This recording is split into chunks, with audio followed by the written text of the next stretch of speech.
Ano kayang kakalabasan kung yung dulce de leche gawin nating leche flan?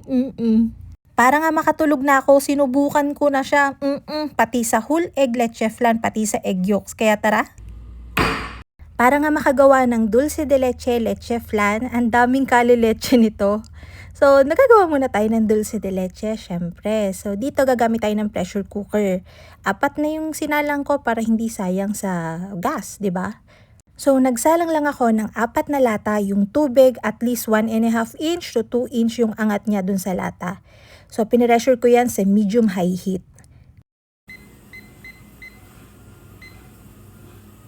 Pagkarinig ko sa kanya mag-whistle, as in, shhh, yun, na gano'n na yung pressure cooker nyo, tsaka kayo mag-i-start ng time ng 30 to 40 minutes. Kapag ka 40 minutes yung time ko, medyo dark na yung kakalabasan nun. So, after 40 minutes, ayan. So, pinatay ko na yung apoy niyan, and then, pinabayaan ko yung pressure cooker na makalabas lahat ng steam and hanggang sa lumamig. Hindi ko siya pinasingaw o hindi ko nilubog yung pressure cooker sa malamig na tubig. Basta hinayaan ko lang siya dun sa loob na nakaloob yung lata. So, nung medyo malamig-lamig na siya, hindi naman totally na pinalamig ko, medyo maligam-gam pa din yung inahon ko. Ayan yung magiging itsura niyan. O, diba? Medyo dark na talaga siya. So, gawa na tayo nung leche flan. Narekta na kagad to.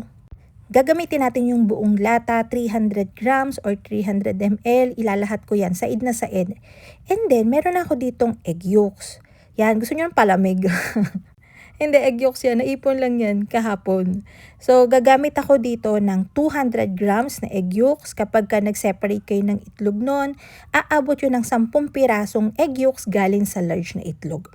And then, maglalagay ako dito ng 350 grams ng full cream milk, evaporated milk, or kaya fresh milk. Pwede naman kahit ano. Dahil wari ko ay masyadong matigas yung dulce de leche at mahihirapan akong haluin siya, gumamit na ako ng immersion blender. Pagkagamit ko sa kanya ng immersion blender, no naging smooth na, sinala ko yan ng 2 beses. Kung wala kayong immersion blender, pwede rin naman ng pangkaraniwang blender. Actually, sa blender talaga ako nagagawa ng leche flan kahit hindi siya yung dulce de leche flavored. Pagkatapos ko siyang timplahin at salain, itatabi ko yan for 30 minutes to 1 hour. Pagka nare-rest kasi yung leche flan na liquid mo, mas nagiging smooth yung texture niya kasi pumupunta sa ibabaw lahat ng bubbles. So ito na pala, gumagawa na pala tayo ng whole egg leche flan. Naglagay din ako dyan ng isang lata ng dulce de leche natin, 6 na pirasong large na itlog, and 400 grams ng ating fresh milk yung ginamit ko, pero pwede rin ng full cream milk at evaporated milk. Again, in-immersion blender ko yan, pero hindi ko na siya talagang tinodo kasi nakita ko kanina, ang daming na-produce na air bubbles. Hindi katulad kapag alam mo yun, pagka hindi dulce de leche yung ginamit natin at pangkaraniwang condensed milk lang. Nilagyan ko yan ng label and then pinabayaan ko yung mag-rest. Mga around 40 minutes ko yung na-rest para mas maging smooth yung leche flan natin. Hindi ko pinadark yung caramel dito kasi alam ko yung flavor ng dulce de leche, caramelly na siya eh. Baka naman maging OA masyado kapag pinadark ko pa to. Gumagamit lang ako dito ng round na lenera, mga size 5 ang size nito. Pareho lang to ng size kung medium na lenera yung gagamitin nyo. So, sinala ko ulit yung ating leche flan butter and then tinransfer ko na yan dito sa 3 llanera. Ito yung mixture natin ng purong egg yolks lang yung ginamit. Yung recipe na ginagamit ko dito ay yung recipe ko talaga ng leche flan. Tatakluban ko yan ng foil para hindi siya matuluan ng tubig ng steamer. Pati na rin yung whole egg na leche flan natin. Ayan, sinala ko na din and tinransfer ko na. 4 na lanera naman yung kakalabasan nito. So, nilagyan ko yan ng label para palatandaan. So, naka-ready na dito yung aking steamer. Yan. Kung nakikita nyo, i-maintain nyo lang dapat yung ganyang tubig. Yung hindi siya kumukulo. Para smooth lang yung leche flan. And then, nag-time ako dyan ng 35 minutes. Ito lang kasi yung process ko sa pag-i-steam, pati yung recipe sa paggawa ko ng regular leche flan. So, sinundan ko na muna siya. Titikman ko muna kung anong kakalabasan. Tsaka siguro ako mag-a-adjust. Kesa mag-adjust kagad ako tapos lalong pumalpak, diba? At least to, may basis na ako. Mas madali na akong makakapag-adjust kapagka alam ko na talaga yung recipe, 'di ba?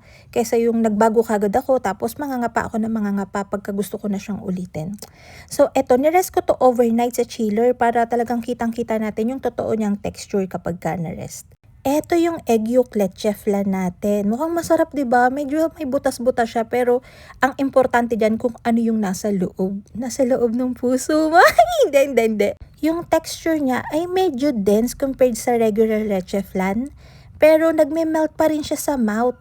Pag tinikman mo siya, malalasahan mo talaga yung dulce de leche. Kaya ako pinadark yung dulce de leche para talaga dun. Pero medyo matamis na siya kapagka naka-4 o 5 subo ka na, hindi katulad nung regular leche flan.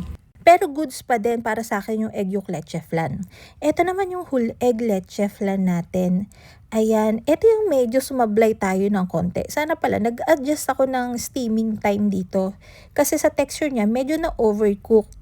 Kung uulitin ko to sa whole egg, siguro mag-a-adjust ako, magdadagdag ako ng milk, and then mag-a-adjust ako sa steaming time.